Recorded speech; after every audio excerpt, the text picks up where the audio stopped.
On imagine souvent qu'une relation devient fragile à cause d'un grand événement, un conflit majeur, une trahison, une rupture de confiance clairement identifiable. Mais la plupart des relations ne s'effondrent pas d'un coup, elles s'usent, lentement, silencieusement, par accumulation.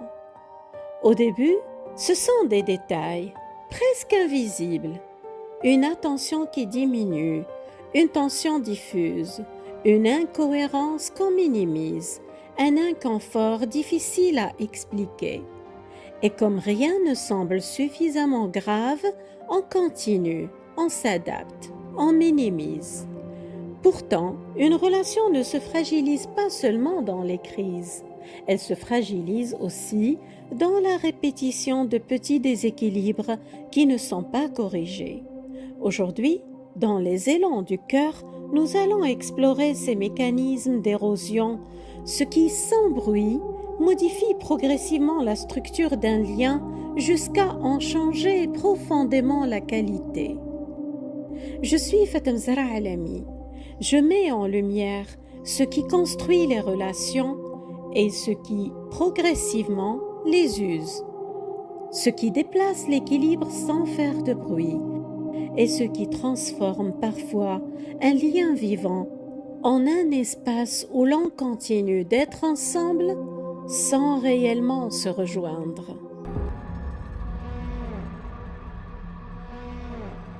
Les signaux d'érosion ne sont pas toujours là où on les attend et ne se manifestent pas forcément par des comportements spectaculaires ou des tensions ouvertes.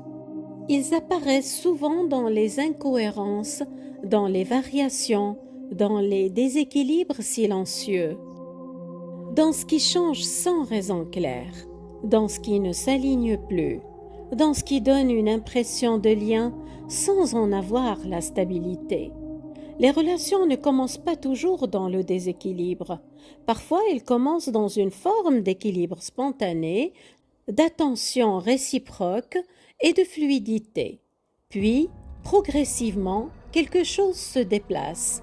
Une constance disparaît sans explication. Les paroles correspondent moins aux actes. Les limites deviennent plus floues. Certains besoins cessent d'être entendus. Les attentes deviennent implicites. Les efforts ne sont plus vraiment reconnus. L'investissement cesse d'être pleinement réciproque. La curiosité relationnelle peut également s'éroder. Au début, chacun cherche à comprendre l'autre, on pose des questions, on vérifie ce que l'on croit avoir compris. Puis, progressivement, les suppositions remplacent la découverte. On croit déjà savoir, on interprète davantage que l'on explore. Et la relation perd peu à peu sa capacité à rencontrer l'autre tel qu'il est réellement. Les évolutions du lien sont alors lues à travers des filtres anciens. Nous continuons souvent à regarder la relation à travers ce qu'elle était au départ, plutôt qu'à travers ce qu'elle devient réellement. L'équilibre n'est pas l'absence de changement, mais la capacité d'ajustement mutuel face au changement. Au début, certains déséquilibres semblent mineurs, puis ils deviennent le fonctionnement habituel de la relation. Sans même s'en rendre compte, une personne commence à s'adapter toujours plus, à porter davantage de responsabilités relationnelles, pendant que l'autre s'habitue progressivement à recevoir cette compensation sans toujours mesurer ce qu'elle coûte.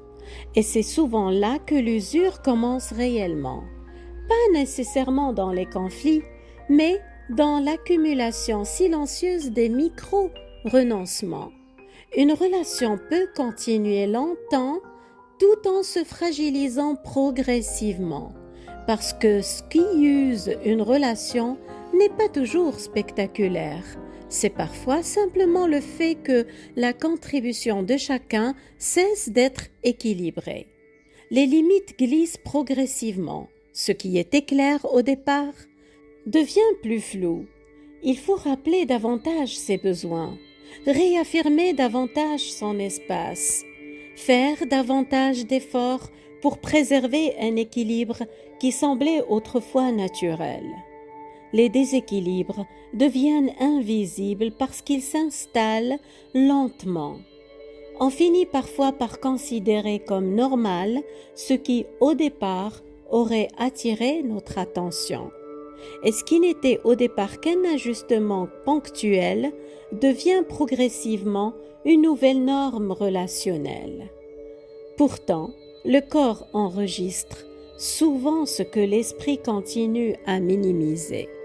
Une fatigue apparaît, une sensation de porter plus que sa part dans le lien.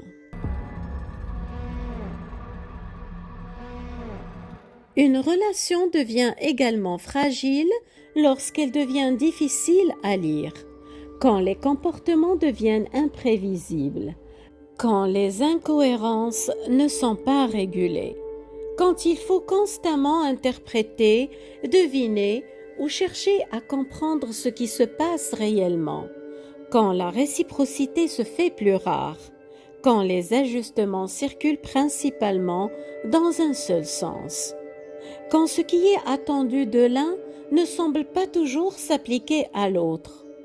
Et le plus difficile avec l'usure relationnelle, c'est qu'elle ne se voit pas immédiatement. Elle se ressent souvent plus tard, quand la fatigue est déjà installée, quand l'équilibre a déjà changé, quand la dynamique fragile est déjà devenue une habitude. La relation perd alors en continuité. Et ce qui devient épuisant, ce n'est pas seulement ce qui est vécu, c'est aussi le travail permanent de compréhension, chercher du sens, reconstituer une logique, essayer de stabiliser mentalement ce qui ne l'est pas dans les faits. On passe alors plus de temps à analyser la relation qu'à la vivre. Le corps perçoit parfois les déséquilibres avant que le mental puisse les expliquer clairement. Une vigilance constante, une difficulté à se détendre pleinement dans le lien, une impression diffuse que quelque chose n'est plus tout à fait stable. Parfois, extérieurement, rien ne semble alarmant, et pourtant, intérieurement, quelque chose reste en tension. On hésite avant d'aborder certains sujets, on ajuste ses mots, on anticipe certaines réactions, on surveille certaines variations, et peu à peu, la relation cesse d'être un espace de repos psychique. Une relation stable n'a pas besoin d'être parfaite, mais elle reste lisible dans la durée. Lire ces signaux tôt ne consiste pas à juger la relation. Cela consiste à observer ce qui se répète sans être corrigé, à observer ce qui s'installe et à voir si le lien demeure réellement réciproque dans sa structure et pas seulement dans les intentions déclarées.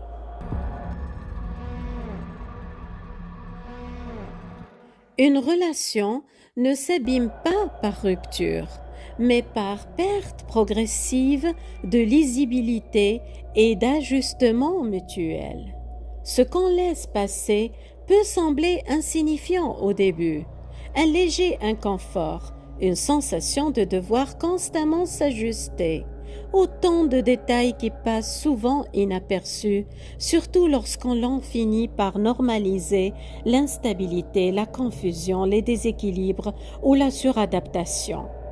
Pourtant, ce sont eux qui nous renseignent le plus clairement sur la dynamique réelle du lien.